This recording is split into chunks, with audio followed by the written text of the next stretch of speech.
ఉల్లికాడల soup తయారు చేయడానికి కావాల్సిన పదార్థాలు: ఉల్లికాడలు 2 కట్టలు, పాలకూర 1 కట్ట, క్యారెట్ 1, వెల్లుల్లి రెబ్బలు 8, నిమ్మరసం 1 టేబుల్ స్పూను, తేనె 1 టేబుల్ స్పూను, జీలకర్ర పౌడర్ 1 టీ స్పూను, మిరియాల పొడి 1 టీ స్పూను, మేగడ 1 teaspoon, oregano 1 tea spoon.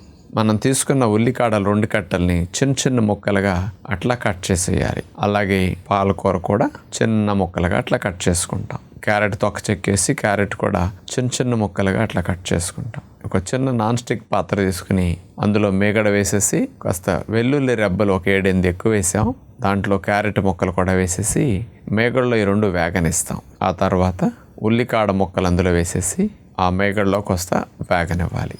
కొద్దిగా వేడెక్కిన తర్వాత అందులో పాలకూర తురుము కూడా వేసేసి మూత పెట్టేసి మగ్గనివ్వాలి.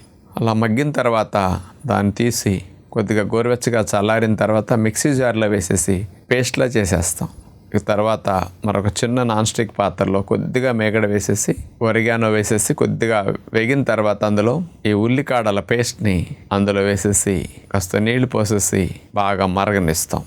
దానిపైన మిరియాల పొడి, జీలకర్ర పొడి, తేనె, కొద్దిగా నిమ్మరసం, ఉప్పు లేని లోటు లేకుండా నిమ్మరసం తేనె బాగా కలిసి వస్తుంది.